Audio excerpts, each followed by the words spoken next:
से बात करके वहां से चली जाती है। दूसरी तरफ मोहन रितिका से बात करता है। बेटा अब तो तुम्हारा कॉलेज भी पूरा हो गया है, आगे क्या प्लान है तुम्हारा? कुछ नहीं पापा, अभी 2 महीने रेस्ट लूंगी, उसके बाद सोचूंगी क्या करना है। मोहन हंसते हुए कहते हैं। ठीक है बेटा, सोच कर बता देना, वरना फिर तुम्हारी शादी कर देंगे। शादी के बाद करते रहना जो भी आए, कोई मना नहीं करेगा। ये सुनकर रितिका शर्मा जाती है और पूनम हंसने लगती है। रितिका अपने कमरे में चली जाती है। तभी मोहन पूनम से बात करता है। अरे मैं सोच रहा था, मेरा एक दोस्त है ओमपाल, उसका बेटा अंकित बहुत कामयाब और होनहार लड़का है। उसने फॉरेन से एमबीए किया है और अब इंडिया में अपना बिजनेस चला रहा है। अगर हम रितिका के लिए बात करें तो कैसा रहेगा? अरे अंकित तो बहुत अच्छा लड़का है, मैंने देखा है उसे, और उनका परिवार भी बहुत अच्छा है, हमारे स्टैंडर्ड का है। मुझे तो लगता है बात करनी चाहिए। बात करने की जरूरत नहीं है, ओमपाल ने खुद ही मुझे फोन करके बात की है। कह रहा था कि अब दोस्ती को रिश्तेदारी में बदलने का टाइम आ गया है। मैं तो तभी समझ गया था कि उसके मन में क्या है।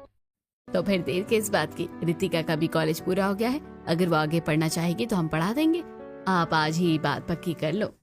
मोहन ओमपाल से बात करता है और दोनों तरफ से रिश्ता पक्का हो जाता है। उधर रितिका जब अंकित के बारे में सुनती है तो उसके मन में खुशी की लहर दौड़ जाती है। अंकित तो बहुत हैंडसम है और डैशिंग है, मुझे तो हमेशा से ही ऐसी लड़के पसंद है। बेटा किन ख्यालों में खो गई? अगर तुम्हारी तरफ से हाँ है तो हम बात पक्की समझें। हाँ पापा, मुझे कोई एतराज नहीं है। मोहन ओमपाल को फोन करके हाँ कर देता है और रिश्ता पक्का हो जाता है। अगले संडे रितिका और अंकित की रिंग सेरेमनी रखी जाती है। रितिका अपनी रिंग सेरेमनी को लेकर बहुत ज्यादा एक्साइटेड है। तभी उसे अचानक शिवानी का ख्याल आता है और वो उसके पास चली जाती है। शिवानी, मैंने सुना है तुम्हारे घर वाले तुम्हारे लिए रिश्ता ढूंढ रहे हैं और जल्दी ही शादी भी कर देंगे। हाँ यार, घर में कुछ ऐसी ही बातें चल रही हैं, पता नहीं कौन कैसा होगा। मुझे तो इस बात की भी फिक्र होती रहती है। अरे टेंशन क्यों लेनी, जो होना होगा वो तो होगा ही। वैसे तुम लोग बातें करते रहना, मेरे पापा ने तो मेरे लिए अपने जैसा ही करोड़पति लड़का ढूंढ लिया है। अगले संडे मेरी रिंग सेरेमनी है, तुम्हें जरूर आना है, मैं यही कहने आई थी। रितिका खुश होकर वहां से चली जाती है और अपने कमरे में जाकर सोचने लगती है। मेरी रिंग सेरेमनी में मैं इतना खूबसूरत लहंगा पहनूंगी कि सब मुझे देखते ही रह जाएंगे।